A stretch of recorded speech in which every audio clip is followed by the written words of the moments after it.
The day the Germans stopped laughing, the P-51 over Berlin. The morning the sky changed. March 6, 1944. 11:47 hours. Berlin.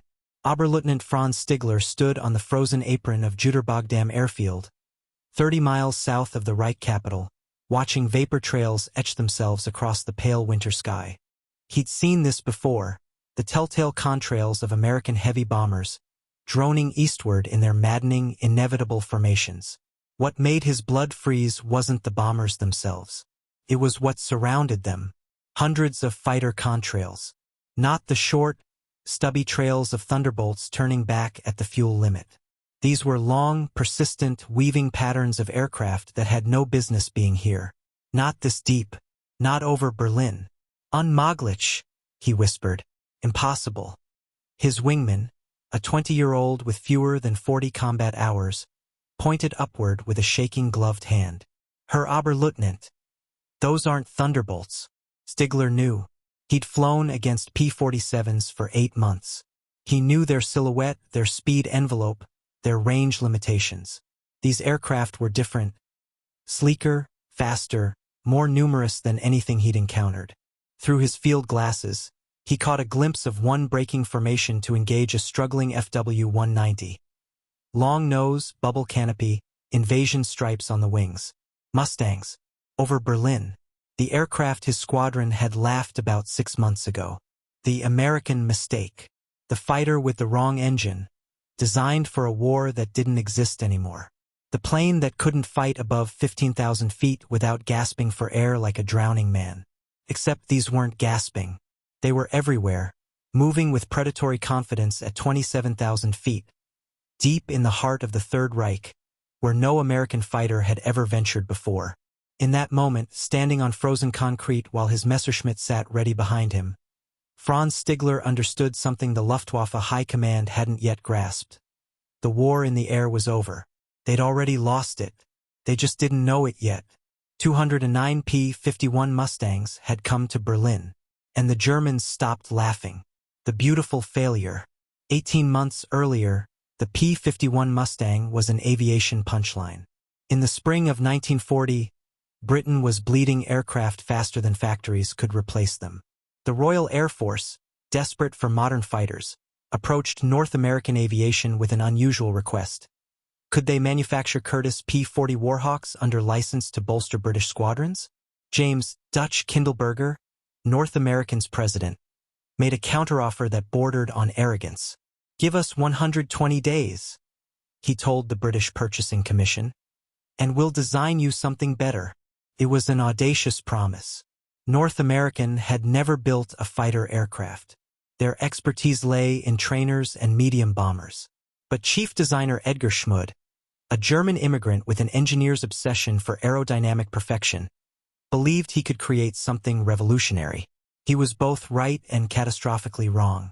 The NA-73X prototype that rolled out of the Inglewood, California factory in September 1940 was, by any aesthetic standard, gorgeous. Schmid had obsessed over every curve, every surface, every junction where air might separate and create drag. The result was an aircraft that looked fast sitting still. A streamlined Predator with laminar flow wings that sliced through air with unprecedented efficiency. When test pilot Vance Breeze took the prototype up for its first flight on October 26, 1940, he returned with glowing reports. The aircraft handled beautifully. Control response was crisp. Low-altitude speed was exceptional, nearly 380 miles per hour in level flight, matching or exceeding anything the Luftwaffe could field. The British were thrilled. They named it Mustang and rushed it into service. Then reality intervened. The Allison V1710 engine that powered the early Mustang was a masterpiece of low-altitude performance. At sea level and up to approximately 12,000 feet, it delivered smooth, reliable power. But above 15,000 feet, where modern air combat increasingly took place, the Allison single-stage, single-speed supercharger simply couldn't compress enough air to maintain power output. The engine suffocated.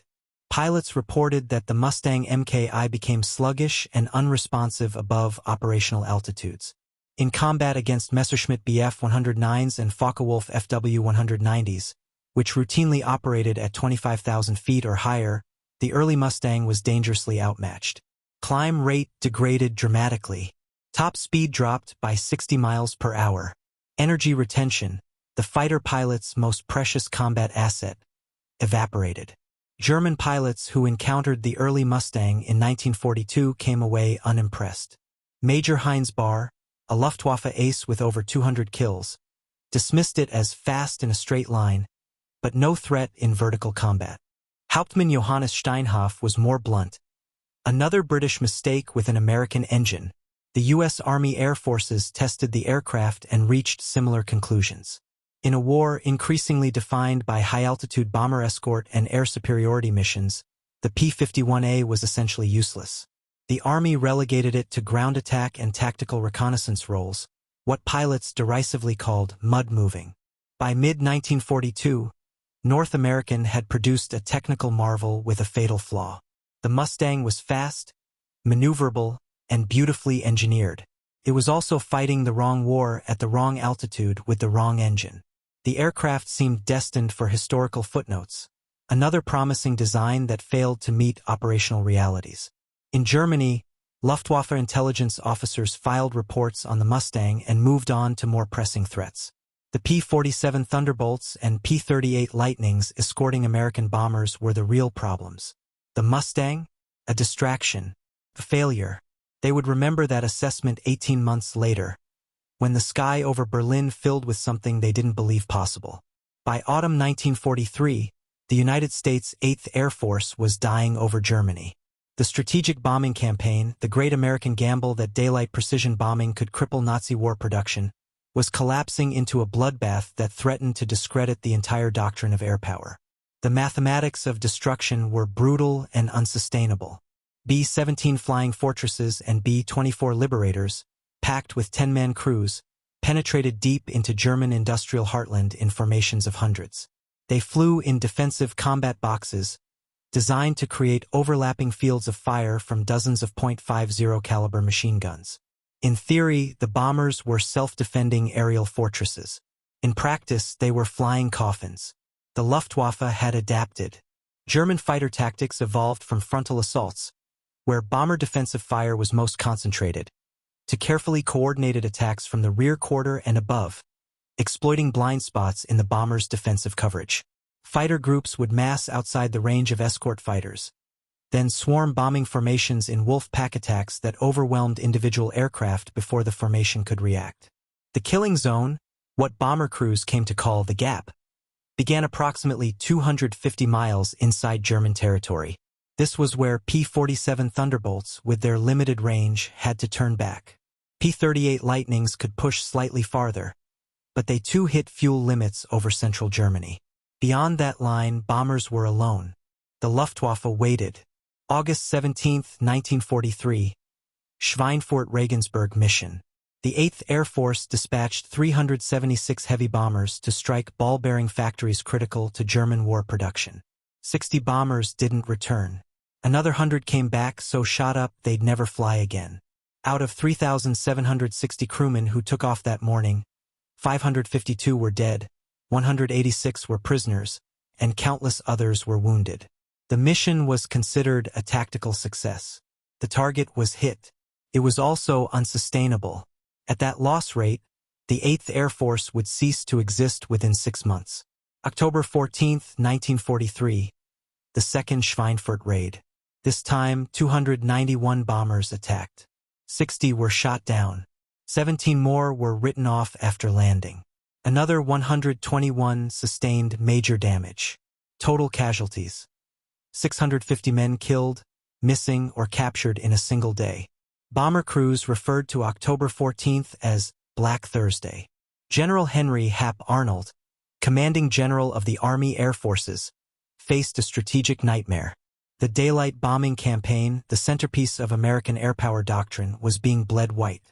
Replacement crews were arriving in England with an average of 18 hours of formation flying experience. Veteran pilots calculated their survival odds in missions, not months. 10 missions was good.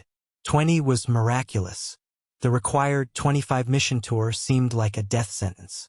British Air Marshal Arthur Bomber Harris, who advocated night bombing, was proven right. Daylight bombing without fighter escort was suicide, but Arnold couldn't admit failure. Too much political capital, too many resources, too many lives had been invested in the daylight campaign. The B-17 and B-24 factories were producing aircraft faster than the Luftwaffe could shoot them down. But crews were another matter. You couldn't train a bomber crew in 6 weeks and expect them to survive the gap. What the 8th Air Force desperately needed was a fighter that could escort bombers all the way to the target and back. Not just to the German border. All the way to Berlin, Munich, Vienna, deep into the Reich. The problem was simple physics. Fighters are smaller than bombers, which means less fuel capacity. Adding fuel meant adding weight, which meant reduced performance. Every extra gallon of fuel was a gallon that could have been spent on ammunition, armor, or speed. No fighter in the world could escort bombers to Berlin and still have enough fuel to fight. It was considered a physical impossibility, an engineering fantasy. Lieutenant General Ira Eaker, commanding the 8th Air Force, knew his bomber crews were being slaughtered. He knew the strategic bombing campaign hung by a thread. And he knew that without a long-range escort fighter, the entire enterprise would collapse by spring 1944.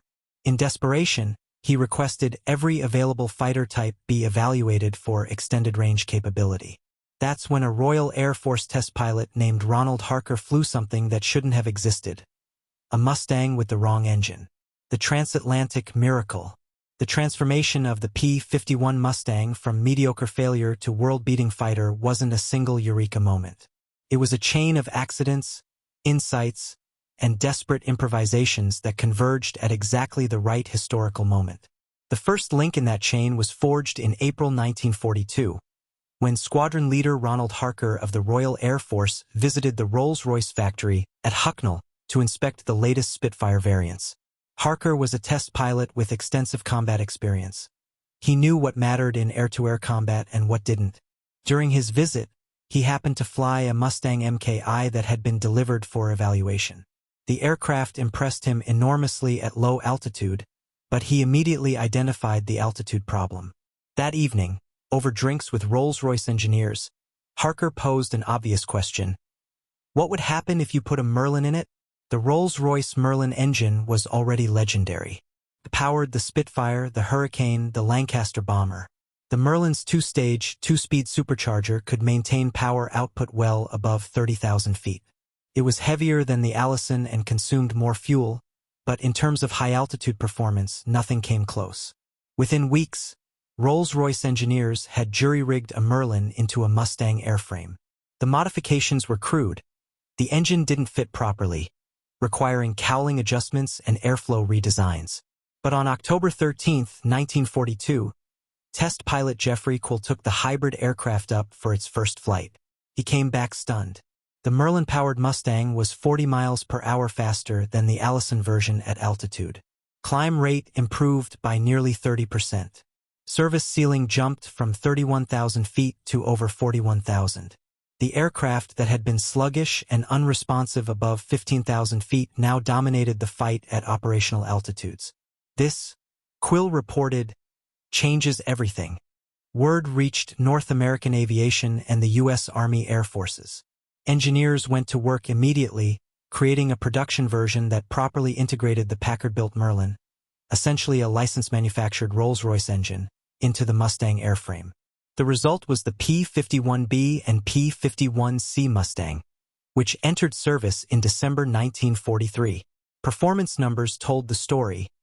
Maximum speed of 440 miles per hour at 25,000 feet. Service ceiling of 42,000 feet. Climb rate of 3,475 feet per minute. In terms of raw performance, the Merlin-powered Mustang matched or exceeded anything in the Luftwaffe inventory. But speed wasn't the miracle. The miracle was range.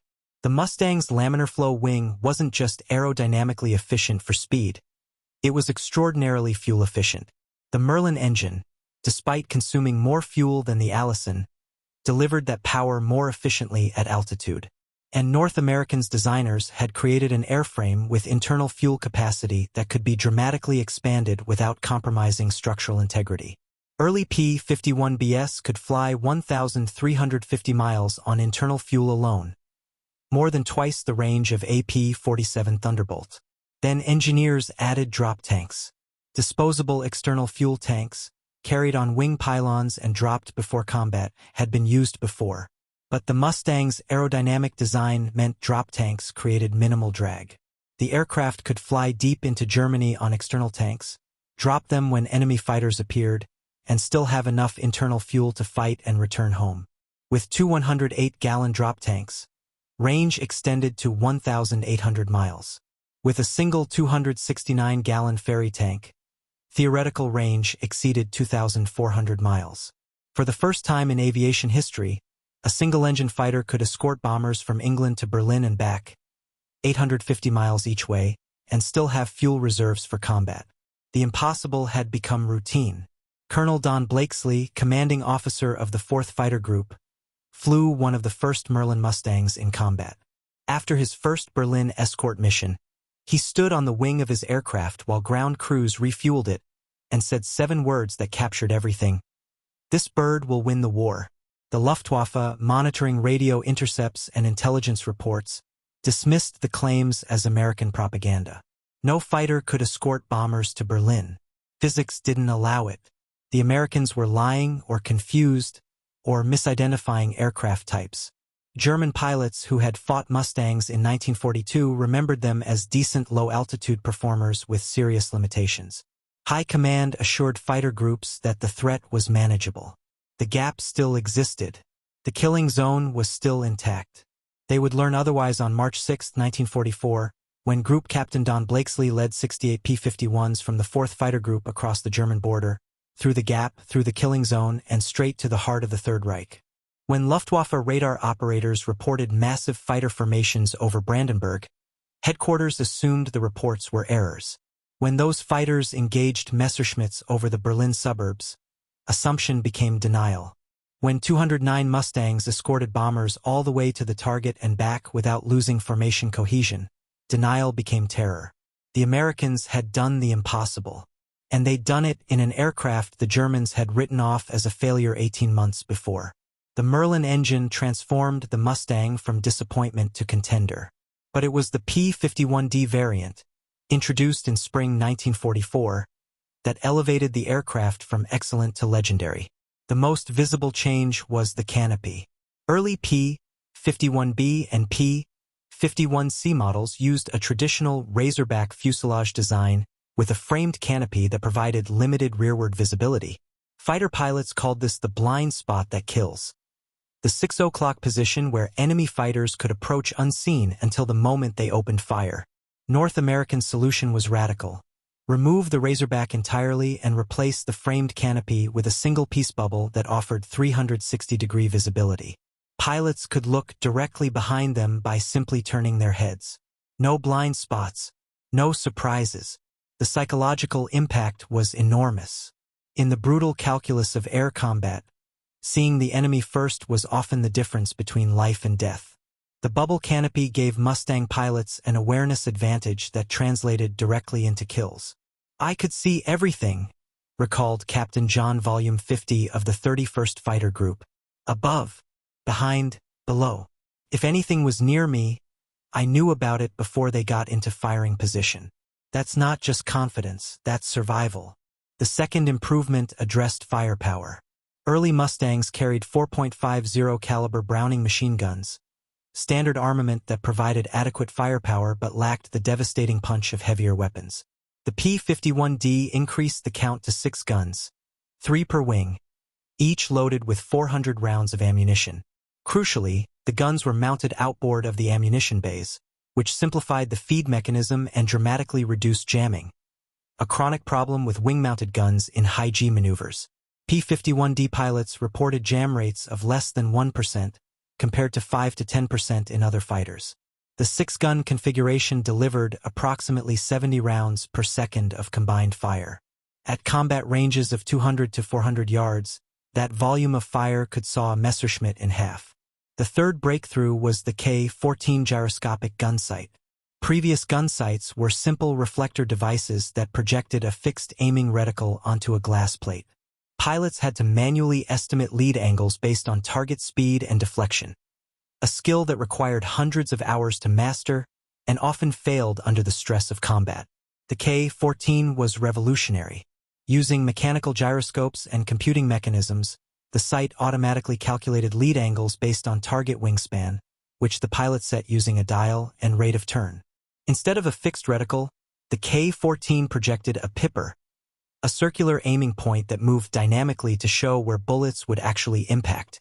It didn't eliminate the need for skill, but it dramatically compressed the training timeline. A competent pilot with a K-14 could achieve hits that would have required an ace's instincts with a conventional sight. The Germans noticed. Interrogation reports from captured Luftwaffe pilots repeatedly mentioned the American gunsight that never misses. It was an exaggeration, but it reflected the psychological weight of facing an enemy with a technological advantage they couldn't match. Beyond these visible improvements, the P-51D benefited from countless small refinements. Improved aileron control at high speeds, strengthened wing spars, upgraded hydraulics, better radio equipment, redesigned ammunition feed systems. The result was an aircraft that had no significant weaknesses. It was fast, 440 miles per hour at 25,000 feet, with dive speeds exceeding 500 miles per hour. It could turn with Focke-Wulf 190s and outclimb Messerschmitt 109s above 20,000 feet. It could dive faster than anything the Luftwaffe fielded and retain energy better than any fighter except the FW-190D9, which didn't enter service until late 1944. Most importantly, it could do all of this 850 miles from home. Major George Preddy, the top-scoring P-51 ace in Europe with 26.83 kills, described the aircraft this way: "You never felt outmatched in a Mustang. Ever. You might be outnumbered, you might be ambushed, but you always had options. Speed to run, altitude to dive, endurance to outlast them. The Mustang gave you choices, and in a dogfight, choices are life." By summer 1944, P-51DS were flowing from factories in Inglewood, California and Dallas, Texas at a rate of 400 per month.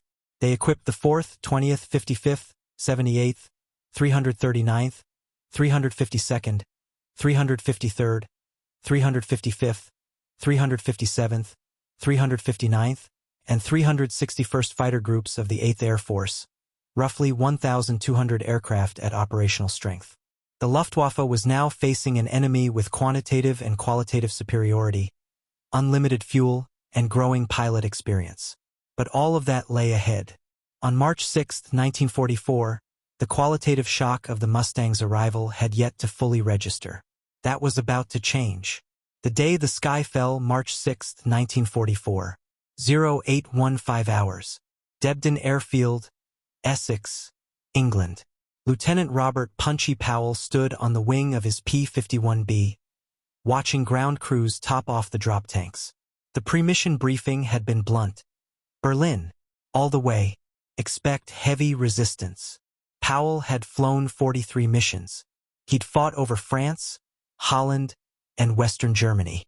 He'd seen B-17s burning, Thunderbolts going down, Messerschmitts pressing attacks through bomber defensive fire. But he'd never been to Berlin. Nobody had. "You nervous?" his wingman asked, climbing into the cockpit of the adjacent Mustang. Powell grinned. "Hell no. They don't think we can make it. I want to see their faces when we do."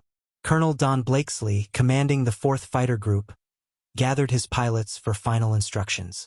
Blakesley was legendary, a hard-driving commander who'd flown Spitfires over Dunkirk and never suffered fools. His orders were characteristically direct. Stay with the bombers. You see Krauts, you kill them. You get separated, you find the bombers and stay with them. We're going to Berlin, and we're bringing everyone home. At 0843 hours, 68 P-51s from the 4th Fighter Group roared down Debden's runways and climbed into the cold March sky. They weren't alone. The 354th, 357th, and 363rd Fighter Groups, 141 additional Mustangs, were launching from bases across East Anglia. Combined with bomber escort assignments for the 355th and 20th Fighter Groups, the total force numbered 209 P-51s, the largest single-engine fighter formation ever assembled. Their mission: escort 702B 17 Flying Fortresses and B-24 Liberators to Berlin and back. Total mission distance, 1,700 miles. Expected losses, high, 1,047 hours. Over Hanover, Germany. The bomber stream stretched for 40 miles. A sky-filling armada of silver aircraft that seemed to fill the horizon. P-47 Thunderbolts from escort groups had turned back 15 minutes earlier, their fuel exhausted. The Mustangs pushed on. In the cockpit of Stuttgart Special, Lieutenant Powell scanned the sky methodically. High, low, ahead, behind. The new bubble canopy made him feel exposed, like sitting in a glass greenhouse, but the visibility was extraordinary. He could see 30 Mustangs from his group, scattered in loose finger-four formations around the bomber boxes. The radio crackled. Bandits, 10 o'clock high, Angels 27. Powell's head snapped left and up. There, contrails forming as enemy fighters dove from altitude. Messerschmitt 109s, maybe 15 aircraft, setting up for a frontal pass on the bombers. Blue flight, follow me, he called, firewalling the throttle. The Merlin engine roared, and the Mustang accelerated with shocking authority. In 20 seconds, Powell had crossed 2 miles and positioned himself between the diving Messerschmitts and the bombers. The lead 109 must have seen him coming because it broke off the attack, rolling hard right. Powell pulled lead, watched the K-14 Eurosight calculate deflection, and squeezed the trigger. 6.50 caliber guns hammered. Tracers converged on the 109's wing root. Pieces flew off. The German fighter staggered, rolled inverted, and fell away trailing smoke. Powell's first kill. He didn't have time to celebrate. 1,134 hours. Berlin outskirts. Oberleutnant Franz Stigler climbed through 25,000 feet in his Messerschmitt 109 G6, leading a swarm of 4 aircraft toward the reported bomber formations. Stigler had 97 confirmed kills. He'd fought over Poland, France, Britain, and Russia. He understood air combat the way a concert pianist understands music, instinctively, without conscious thought. What he saw ahead made no sense. The bomber stream was exactly where intelligence said it would be, passing south of Berlin, heading for industrial targets in Erkner. But the fighters surrounding the bombers weren't turning back. They were still there, hundreds of them, weaving through the formations with the confident movements of aircraft that had fuel to spare. "Prepare to attack from above," Stigler ordered. "Watch for escorts." His swarm rolled into a dive, building speed for a slashing attack through a B-17 formation. Standard Luftwaffe tactics. Dive fast, fire in passing, use speed to escape before escorts could react. Except the escorts didn't need time to react. They were already there. 3 Mustangs dropped out of the sun, cutting off Stigler's attack angle. He pulled hard left, G-forces crushing him into his seat, but one of the Mustangs matched his turn, something that shouldn't have been possible at this altitude and speed. Stigler reversed dove, then pulled into a climbing spiral. The Mustang followed effortlessly. "Verdammt," Stigler swore. This wasn't a Thunderbolt. Thunderbolts couldn't climb like this. And it wasn't a lightning, wrong silhouette. He got a clear look as the Mustang closed. Bubble canopy, invasion stripes, 6 guns in the wings. A Mustang. Over Berlin. At 27,000 feet. Fighting with power and energy that shouldn't exist. Stigler was out of altitude, out of speed, and out of time. He broke hard, dove through a gap in the bomber formation, and ran for home with the Mustang pressing him all the way to the cloud layer. He'd survived. Barely. 1,203 hours. Over Berlin. The air battle had dissolved into dozens of individual dogfights scattered across 100 cubic miles of sky. Contrails twisted in spirals and corkscrews. Parachutes blossomed, mostly German. Aircraft fell burning. Lieutenant Colonel James Howard of the 354th Fighter Group had become separated from his group while attacking a formation of Bf-110s.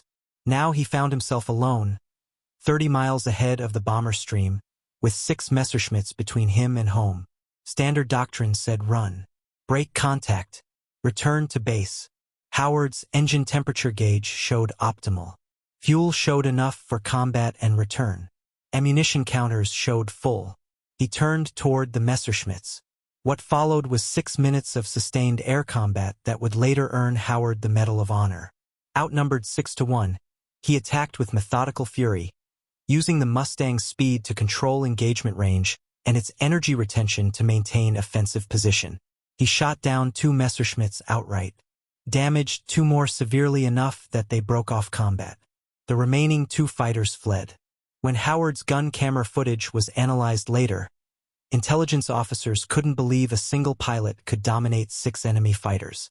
But the evidence was undeniable. The P-51 gave exceptional pilots the tools to achieve the impossible. 1,440 hours. Debden Airfield. Lieutenant Powell's Mustang touched down with 17 gallons of fuel remaining. Less than 5 minutes of flight time. He'd fired 1,420 rounds, scored 2 confirmed kills, and escorted bombers all the way to Berlin and back. He'd also proven something the Luftwaffe had believed impossible. As ground crews swarmed his aircraft, Powell looked across the field at the other returning Mustangs. 63 of 68 had returned from the 4th Fighter Group. 5 losses, painful but sustainable. The bombers they'd escorted had suffered far lighter casualties than predicted. Colonel Blakesley stood on the wing of his aircraft, cigar clenched in his teeth, watching his pilots return. Someone asked if the mission had been a success. Blakesley grinned. "We just changed the war." He was right. The collapse. March 6, 1944 was a catastrophe for the Luftwaffe, but German high command didn't realize it immediately. On paper, the day's combat results were mixed. The Americans lost 15 fighters and 69 bombers, while the Luftwaffe claimed 82 heavy bombers destroyed and 37 fighters shot down. The numbers were lies, built on overclaimed kills and desperate self-deception. But even if they'd been accurate, they would have missed the strategic reality. The Americans had done the impossible. They'd escorted bombers to Berlin and back. The gap no longer existed. Within days, the implications cascaded through the German air defense system like a structural failure in an overloaded bridge. Fighter groups that had relied on the unescorted killing zone suddenly faced coordinated attacks from Mustangs that appeared without warning, stayed throughout the engagement, and hunted stragglers all the way home. Luftwaffe pilots who had grown accustomed to calculating fuel states and timing attacks around escort withdrawal now faced an enemy that never left. Losses accelerated. March 8, 37 German fighters lost. March 15, 48 fighters lost. March 22, 56 fighters lost. Germany had built an air defense system optimized for short-range interception. Get airborne, hit the bombers, land, rearm, repeat. That system assumed bombers would be vulnerable during approach and withdrawal. It assumed escorts would turn back. The P-51 invalidated every assumption. Worse, the Mustang's range meant American fighters could hunt over Germany itself. Fighter bases, thought safe behind defensive lines, came under attack. Luftwaffe pilots taking off found Mustangs waiting above their airfields. Damaged aircraft attempting emergency landings were strafed on approach. The psychological toll was devastating. Luftwaffe pilots had fought with courage and skill against terrible odds for 3 years. They'd faced bomber streams that blotted out the sun, flak that filled the sky with steel, and numerical disadvantages that turned every mission into a desperate gamble. But they'd always had one advantage: home. Past a certain line, the Americans couldn't follow. The gap was sanctuary. The Mustang took that away. By April 1944, Luftwaffe pilot losses exceeded replacement rates. Training programs couldn't produce skilled pilots fast enough to replace veterans being killed at unsustainable rates. New pilots arrived at combat squadrons with as little as 70 flight hours, barely enough to take off and land safely, let alone survive combat against experienced American pilots flying superior aircraft. General Lieutenant Adolf Galland, General of Fighters and the Luftwaffe's most respected fighter commander, watched his force disintegrate. In May 1944, he was summoned to a staff meeting with Reichsmarschall Hermann Göring, who demanded to know why the Luftwaffe was failing to stop American bombing raids. Galland's response was blunt. "We're fighting the finest fighter aircraft in the world, flown by pilots with unlimited fuel and numerical superiority. Every advantage we held in 1940 has been reversed. The Americans have better aircraft, better pilots, better logistics, and better intelligence. We're losing because we're outmatched in every category. Goring, delusional, and disconnected from operational realities, accused Galland of defeatism. But Galland's assessment was brutally accurate. The Mustang hadn't just closed the gap. It had inverted the entire strategic equation. German fighters now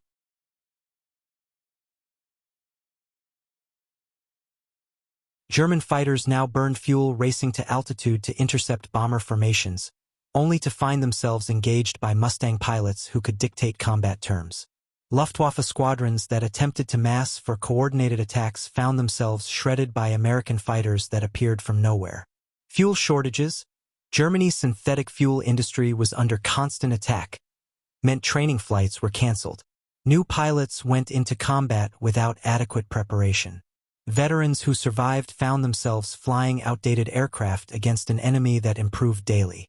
Major Heinz Bahr, the ace who dismissed the early Mustang as no threat, shot down one in a dogfight over Frankfurt in June 1944. His after-action report was sobering. The Mustang pilot was good but not exceptional. His aircraft compensated for every mistake he made. I managed to get firing position twice, but each time he simply accelerated away before I could get hits.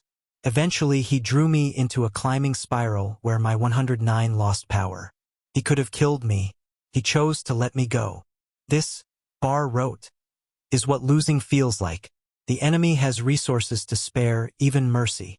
By summer 1944, the Luftwaffe had lost air superiority over its own territory.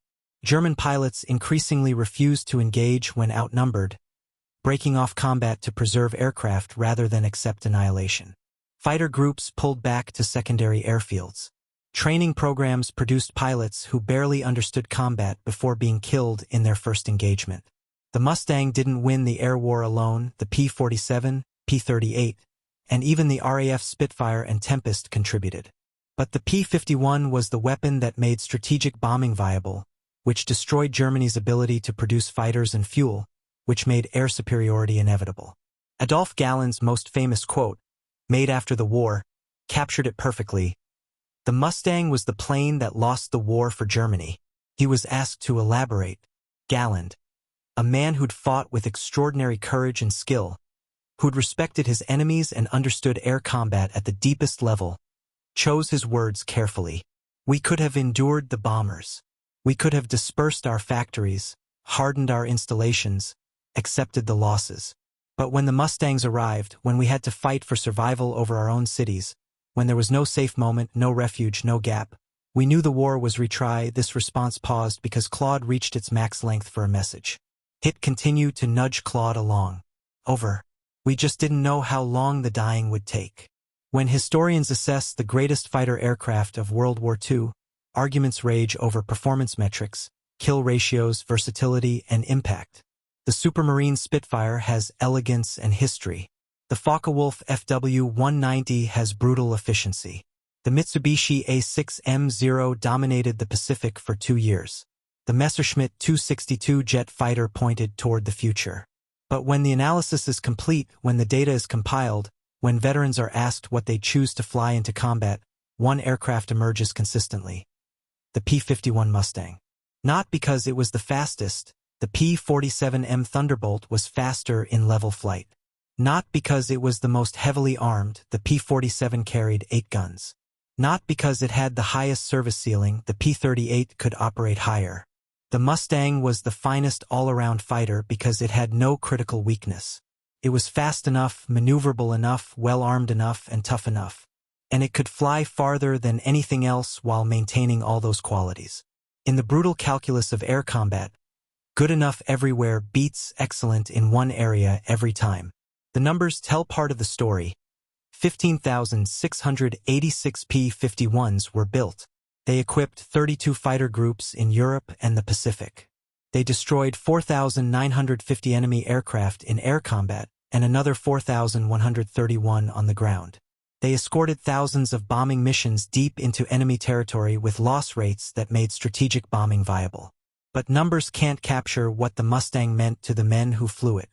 Captain Chuck Yeager, who would later break the sound barrier, scored 11.5 kills in the Mustang before being shot down over France. After evading capture and returning to England, he described the aircraft this way: "The P-51 was the best fighter plane I ever flew. It would do everything you asked it to do and then a little bit more. You could dogfight with it, you could escort with it, you could strafe with it. And it always brought you home." Colonel Clarence "Bud" Anderson, a 16.25 kill ace, put it more simply: "I loved that airplane. She was beautiful to look at and a dream to fly. She was my partner in the sky." For bomber crews, the Mustang represented salvation. Staff Sergeant Donald Hogan, a ball turret gunner on AB-17, wrote in his diary after a mission to Berlin, "We made it because of the little fighters with the checkered noses. They were everywhere today, chasing Krauts all the way to the deck. I don't know how they stay with us that far, but I'm damn glad they do." The Mustang service didn't end in 1945. It flew combat missions in Korea, where piston-engine fighters suddenly found themselves facing MiG-15 jets. An unfair fight the Mustang somehow survived through pilot skill and the aircraft's sheer versatility. Israel, Guatemala, Nicaragua, and dozens of other nations flew Mustangs well into the 1960s. Today, hundreds of P-51s still fly at airshows and in private collections. The distinctive sound of a Merlin engine, a deep, crackling roar that shakes your chest, draws crowds wherever it appears. Grown men weep watching a Mustang roll past, remembering fathers and uncles who flew them, or simply feeling the presence of history made tangible. But the Mustang's greatest legacy isn't technical or historical. It's symbolic. The P-51 represents the moment when American industrial might, engineering brilliance, and operational doctrine converged to create something that changed the outcome of history's greatest conflict. It represents the repudiation of conventional wisdom, the aircraft that couldn't work but did. It represents second chances, a failure redeemed through innovation. Most of all, it represents the truth that wars are won not by armies or navies or air forces alone, but by the convergence of technology, strategy, and human courage. Edgar Schmud, the German immigrant who designed the Mustang, never flew in combat. He never shot down an enemy aircraft or escorted a bomber to Berlin.